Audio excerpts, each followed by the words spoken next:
So, as you have probably heard, I have a new book coming out very, very soon. It's called the ADHD Women's Wellbeing Toolkit. It's out on the 17th of July, and I am so excited. I'm talking about it nonstop because I genuinely believe that this book is going to be a game changer and it's going to help so many people, because everything I talk about on this podcast is condensed into this book into some really manageable but bite-sized chapters.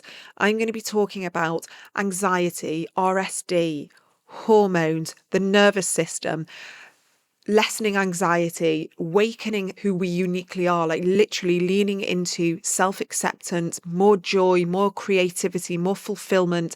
I've blended all the things I absolutely love, such as the ADHD psychoeducation, but alongside it, more of the coaching modalities that I've learned, EFT, and more of the spiritual side that I love to work with as well. I've really created a toolkit that I know will help so many people, whether you are newly diagnosed, you're not diagnosed, you're sort of self-identifying, or you've had this diagnosis or this awareness for a really long time and you're ready to feel more self-empowered and self-led. I really hope that this book gives you that opportunity to dip in and dip out. And when you're feeling like you need that extra handhold through the day, I promise you, you're going to find that guidance and that help and that support in the ADHD Women's Wellbeing Toolkit. Now, this book is available on all online platforms, but I urge you to go in to your local Waterstones, for example, and go in and feel it, look at it, flick through it, and really get a feel for what the book is about, because there's nothing better than holding a book in real life and being able to touch the pages and have a little glance through it before you buy it. So I'm really excited. July the 17th, it's going to be on the shelves in the bookstores, but it's available to pre-order now. Now, if you pre-order it and you go to my website on the book page and you put in your order number, you will then be able to get free access to an amazing live Q&A workshop I'm doing in July, and also some incredible downloads about ADHD, holistic care and the supplements. I've created this 18-page PDF for you. So I really hope that it's giving you lots of free resources and lots of guidance to keep you going until the book comes out. Thank you so much. And now to the podcast. Hi everyone, welcome back to another ADHD Women's Wellbeing Wisdom episode this Monday morning. And I wanted to share with you a fantastic snippet of a guest of mine, Joseph Pack, who is the founder of Drug Free ADHD. And his mission is to help more people lean into wellbeing and lifestyle and holistic tools than just rely on medication, which can be very helpful. But if we're not doing all the other things alongside it, it can often just be a sticking plaster. So he is a big proponent of meditation and mindfulness, and he's going to share in this clip today about more ADHD-friendly meditation practices and also the benefits of consistent mindfulness routines. And he really sort of hones in on these small impactful changes to help improve our daily life with ADHD. So here is my conversation with Joseph Pack. When you say to me 7:30 meditation, there was something in my body that just was like, there was resistance there, like massive resistance, because for me, 7:30 in the morning is bus, kids, breakfast. It's just like an adrenaline fueled kind of half an hour, 45 minutes. And I don't have time, or I say to myself, I don't have time to meditate at 7:30 in the morning. I could meditate at 6:30 in the morning for sure, but I choose not to. And I'm going to put, my hands up here that I struggle with my phone, because I'll turn it on off airplane mode, quickly, see, and I have to use so much self-restraint and kind of strength to then not go into the depths of Instagram and reply to messages. And before I know it, I've just, like, my brain's just been sucked into that horrendous social media juggernaut. So I'm really interested to know what type of meditation you advocate for ADHD people, because if someone can say, right, I can do this meditation, I just can't do it at 7:30, where do people start with ADHD-friendly meditation? Well, the interesting thing about what you've just said there is that if we meditate a lot, say every day, once a day is enough, but twice a day would be fantastic, we develop awareness, more deeper awareness. And as our attention span increases, and our awareness increases, because it's not just because you could have I historically have had a very good attention span. That's never been my issue. I've always been able to focus on things. I've just focused on the wrong things for 8 hours solid and then not got what I was supposed to get done. So attention isn't enough. We also need awareness. The awareness to spot that we're doing something we shouldn't be doing and break out of it, which is like, for example, scrolling through Instagram as an example. Meditation, this type of meditation I'm about to talk about, will build that awareness. So you could be 30 seconds into it, scrolling through Instagram and go, oh, you catch yourself. You go, okay, I'm going to just put it down. You feel the discomfort in the body of putting it down because really you want to keep scrolling. And then you just sit with that discomfort for a minute or so, and then it will go away on its own. But it only goes away on its own by doing nothing about it. Mm-hmm. Okay, we can come back to that. So the technique to get you there, again, I understand why it's difficult to meditate at 7:30 a.m. every single day. But if you want to do it in your own time, meditation is really very simple. It's all about creating an object of attention. So in lots of Buddhist types of meditation, you'll focus on your breath. So, and sometimes it can be very subtle, like you're actually focusing on the breath as it touches your upper lip. It's an extremely subtle sensation. Some types of meditation, people will hold beads and run them through their fingers. So they're just concentrating on that feeling of the beads running through the fingers. Other types of meditation, again, people will light a candle and they'll just stare at the flame flickering. Again, it's all about, all three of those are different objects of attention.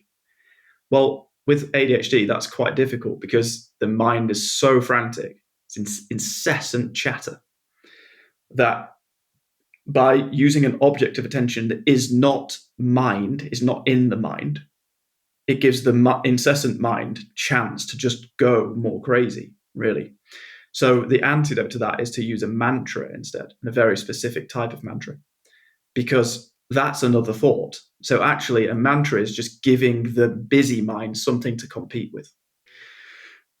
And another mistake, I think, that a lot of people think about meditation is that it's about having an empty mind. It's about clearing your thoughts. No, that is a recipe for disaster. It's never going to happen. And in fact, I would say that with most neurotypical people, they're not even achieving that empty mind state. Empty mind is something that's reserved for the Buddha, or for a Buddha, which would be an enlightened person. And that's not to say that some people listen to this may one day get there. They may one day. It's available to everybody. Forget quieting thoughts completely. Like, they are not present in this ADHD-friendly meditation. So basically we repeat this mantra, and you could just use something as simple as, I can handle this. I can handle this. I can handle this. I can handle this. Repeating that silently in your head.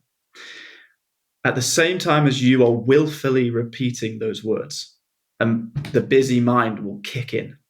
Oh, this is boring. Oh, I really don't want to be doing this. Oh, I've got to get the kids here. Oh, I forgot to do this. Blah, blah, blah, blah, blah, blah, blah, blah, blah.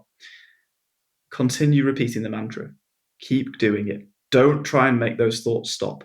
Every time you notice that you're being pulled into the busy mind, just acknowledge that's happened and gently guide yourself back to the mantra.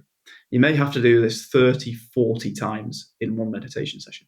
Each time you do it is like a bicep curl for your awareness, a bicep curl for your attention. Keep doing that every single day. In a month, it might be 15 times that you get dragged into automatic thoughts. It'll never be zero. There's always going to be some chatter going on in the background. In fact, the mind can chatter for the whole meditation session so long as the mantra doesn't stop, and you will still get huge benefits from it. So, but if you keep doing this again, say for 6 months or more, and you're very consistent, all of a sudden a shift occurs. You who are in there aware of the busy mind is now further away from the busy mind than you were 6 months ago. So it doesn't matter what it says. You know it's not you, and you don't take anything it's saying seriously. In fact, things that used to upset you now make you laugh, literally laugh out loud. I've been just walking down the street and laughed my head off at the things it says to me. That's a turning point. That's a realization that in fact, does that mind ever need to be quiet? And in fact, I've heard some genuine enlightened yogi masters say that the voice in their head is still not quiet, but they're enlightened. But the reason they're enlightened and I'm not is because they know definitively that the voice in the head is not them. It's just a passenger that lives with them, basically. They've had that opportunity through the meditation to detach from the mind that we have been conditioned to believe is true and is part of us, Yeah. and to not have any separation from. So we've just believed that everything that we hear and think is the truth. It's the absolute truth. And from what I understand and know from meditation, from my own experience, is that we can have that detachment and we can question it and get curious, like as to, and like you say, we can start kind of going, I'm not sure that's true. I'm going to go really practical with your meditation, because I think it's, first of all, it's amazing. Are we sitting down, lying down, stood up? Can we move? Like you say, can we have something in our hands? Like, what are the rules? Are there rules? No, well, sitting down on a chair is fine. Sitting down on a chair, backs of your hands on your laps, palms facing the ceiling. Why would we do that? 2 reasons. One, it opens the chest. So immediately makes the breathing deeper just automatically. But the other thing is it's an open posture. Like if you're closed off, you feel a bit down, you close immediately. You just feel yourself closed. You can just turn your palms over, so your palms facing the ceiling. Stay open like this, no matter how uncomfortable it is. It's just like you're being more receptive to the experience. It seems like nothing, but it makes a massive difference. And having your spine very straight with your arms relaxed makes a huge, huge difference. Raise your chin Feet on the slightly. floor? Feet on the floor. You can do it cross-leg if you want. I don't think you need to, but you can. That just depends whatever you feel like. So either sitting on the floor cross-legged or sitting on a chair. But don't do it standing up. Don't do it walking around. You want to be completely still. And how long if someone's saying, right, I can do this, and like, where would you say, like, what are the benefits? Can you do it for 5 minutes and get benefit? Like, what's the kind of the optimum length? We do 15 minutes on the meditation session in the morning. That's fine. I think 15 minutes is probably optimum. You can go much longer if you want. I think I found that the first 7 or 8 minutes are a settling of the mind. Like, it's really busy. But when I get into like the last 6.5 minutes, I'm really settled. In the last 3 or 4 minutes, I can be getting to the point where there's really nothing going on in there. So do you think changing our daily routine, and even starting from our morning routine, can take us from that place where everything just feels chaotic and out of control to, like what you said, where you said actually you're not quite sure where your ADHD is now? It feels like you're not being driven by all these impulses. Well, the morning routine is like a circuit breaker, really. It's the perfect place to begin if you're really not doing too well right now. And there could be a myriad of reasons why you're not doing well.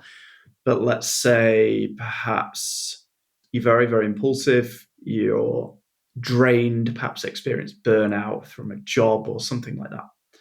But you're not doing any of these things like meditation or breathing or eating well or exercise or whatever it might be.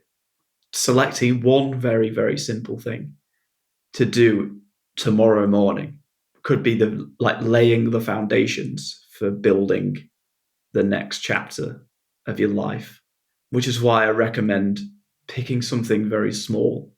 Like, I would genuinely, if you want my advice directly for almost anyone here, is do 15 to 20 seconds cold water at the end of a hot shower tomorrow morning. And don't worry about doing anything other than that for a month, 30 days. So start off with 20 seconds. When you're comfortable with that, go to 30 and 40, 50, 60, keep going up. Aim for about 2 minutes in cold by the end of the month. By the time you get to the end of that month, you'll feel quite different. You'll have gone from a person who would think, well, I'm never going to have a cold shower, to someone who's actually enjoying it. I tell you, when you get, almost everybody who gets to 2.5 minutes in a cold shower, they say they really enjoy the process, that they still hate getting in. It's a funny thing. The first 10 to 15 seconds is brutal. Always brutal. A minute in, woof, you are alive. And then after 2 or 3 minutes, someone's just come and turned the lights on. The entire room changes. Everything changes. So that's why I recommend cold, and it will then make it so much easier then for the next month to bring something else in, which I would recommend breathing, because breathing techniques, something like, you can go and Google this, parasympathetic breathing, where the only thing that matters is the exhale is significantly longer than the inhale. And what that will do is it will reduce your heart rate, reduce your blood pressure, and reduce your cortisol being stress hormone. And you'll realize, I've just done two things that have completely changed the way I feel. And I didn't have to ask anyone's permission to do these things. They didn't cost me anything. It's all completely in my power. And I'm now taking full control. So that then you start to get all these side benefits coming in. Like, I can do this. I'm in control. I can handle this. And yeah, I mean, it's a game changer. So I hope you enjoyed listening to this shorter episode of the ADHD Women's Wellbeing podcast. I've called it the ADHD Women's Wellbeing Wisdom because I believe there's so much wisdom in the guests that I have on and their insights. So sometimes we just need that little bit of a reminder, and I hope that has helped you today, and look forward to seeing you back on the brand new episode on Thursday. Have a good rest of your week.